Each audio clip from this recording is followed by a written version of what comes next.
एक नून नौशीन इफ्तियार साहब हमारे साथ मौजूद है। मैम, कल कौमी कॉन्फ्रेंस जो हुई है उसमें मियां नवाज शरीफ साहब को मद्दू नहीं किया गया। साबिक वज़ीर-ए-आज़म में सबसे ज़्यादा यहाँ पे जितने लोग बैठे हुए हैं उनसे ज़्यादा तजर्बा रखते हैं, नहीं किया गया, क्या वजह है? मेरा ख़्याल है जी रमज़ान की मसरूफ़ियत होगी उनकी, वरना ये जो सारी टीम है ये मियां मोहम्मद नवाज शरीफ की टीम है और उन्हीं के ही जो है एडवाइज़ पे और सजेशंस पे जो है काम चल रहा है। और कल की जो ये नौयत का आपको पता है इजलास था, ये बहुत इंपॉर्टेंट था और बहुत एमरजेंसी में ये कॉल भी किया गया है, क्योंकि बलूचिस्तान में जो बढ़ती दहशतगर्दी है उसकी रोकथाम बहुत ज़रूरी है।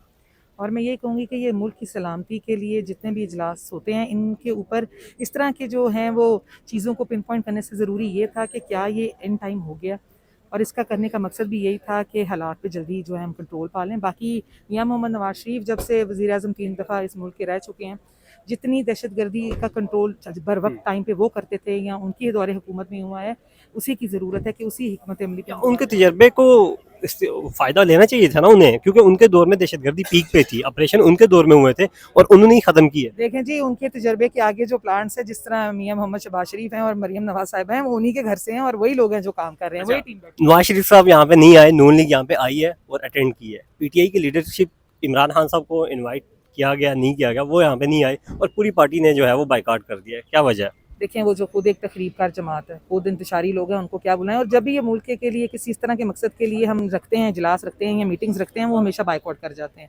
ये कोई अब की उनकी रवायत नहीं है, ये मुसलसल वो कर रहे हैं।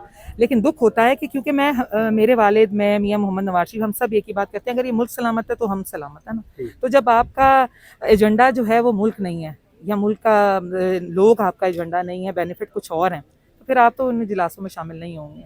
मैम, पाकिस्तान तहरीक इंसाफ ने शमूलियत नहीं की और दूसरी जानिब वो ये कह रहे हैं कि ऑपरेशन के हम मुखालिफ हैं।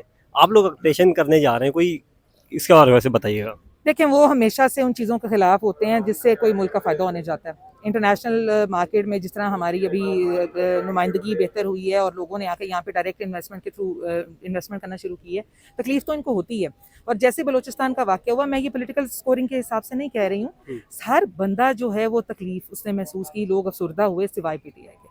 इन्होंने उसको यूज़ किया, दोबारा सोशल मीडिया पे लोग इनके एक्टिव हो गए और इन्होंने बयानबाजी शुरू कर दी, फ़ौज के खिलाफ शुरू कर दी, हुकूमत के खिलाफ शुरू कर दी। क्या ये वक्त होता है कि जब आप कभी बाज भी आएँ, कभी आप पॉलिटिकल एजेंडा जो है वो आप यहाँ ऐवान तक रखें। सोशल मीडिया पे ये हाइप क्रिएट करने का मकसद सिर्फ यही होता है कि इस मुल्क को नुकसान पहुँचे। और दूसरी बात ये है कि ये जब भी अपनी दौरे हुकूमत में थे, तो आपको याद होगा 30 से 40 हज़ार तालिबान ये जो हैं रिहैबिलिटेशन के नाम से ये वहाँ से उठाया और उनको यहाँ ले आए, उनको आके यहाँ पे जगह दी। उसके बाद जो मुल्क में हमारे उनके जाने के बाद तकरीबकारी बढ़ी है, क्योंकि एक ट्रेन और चीज़ों को बाकायदा उनकी यहाँ पे एक एक्सेस दी गई ना।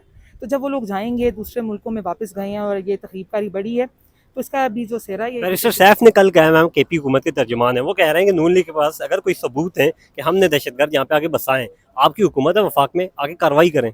बे सबूत क्या है, 9 मई का वाक़या छोटा वाक़या तो नहीं है ना, 26 नवंबर छोटा वाक़या नहीं है, तो दहशतगर्द तो सारे यही हैं। मैं यही बात है कि इनकी जो बातें हैं वो अब सुनने का दिल भी नहीं करता, और मैं कभी भी इस पे अब जो है वो सीरियस नेचर इनकी गुफ्तगू भी नहीं है। तो हमारा एजेंडा ये मुल्क है, इस मुल्क की हिफाजत है। अफ़वाज पाकिस्तान जिस तरह कुर्बानियाँ दे रही है इस मुल्क को बचाने के लिए, आप इदारों को अपने लिए यूज़ नहीं कर सकते ना। कि मेरा बाई इलेक्शन भी हुआ, उसमें भी तमाम इदारे जो हैं वो तब इस गवर्नमेंट के जो हैं वो अंडर कंट्रोल थे, लेकिन मैंने तो अपने हल्के के लोगों को उनसे नहीं लड़वाया, क्योंकि वक्त बदलते रहते हैं। और जब वक्त में आप हुकूमत आपको मिलती है, आपको उस अदवार में आपको ये याद रखना चाहिए कि कल आप इन सीटों पे, इन कुर्सियों पे नहीं होंगे, और आप जो अच्छा करके जाएंगे वो मुल्क याद भी करेगा और मुल्क के लिए फ़ायदेमंद भी होगा, और जो नहीं करेंगे वो फिर आपको पूरा हिस्ट्री में लिखा जाएगा। आखिरी सवाल मैम, क्या फ्यूचर में कोई ऑल पार्टीज कॉन्फ्रेंस बुलाने जा रहे हैं आप लोग? बिल्कुल बिल्कुल, ऑल पार्टी कॉन्फ्रेंस जो है वो जल्द जिसका इनकाद होने जा रहा है, क्योंकि शहबाज शरीफ साहब इस चीज़ को बहुत सीरियसली जो है अपोजिशन तो कह रही है अगर बानी पीटीआई को नई पेरोल पे रिहा करोगे हम लोग नहीं आएंगे। तो वो ना है ना, उनकी क्या ज़रूरत है हमें, वो खुद सज़ा याफ्ता मुजरिम है, इस वक्त सज़ा काट रहे हैं, वो वहीं रहें तो बेहतर है। क्योंकि एक इंतशार, वही बात है कि इंतशारी जमात है, ये ना आए तो उससे क्या फ़र्क पड़ेगा। लेकिन यही बात है कि मुल्क को समझना चाहिए कि जब मुल्क के एजेंडे पे बात होती है तो ये लोग मिस हो जाते हैं, तो इसका नुकसान इनको है, हमें नहीं। Thank you.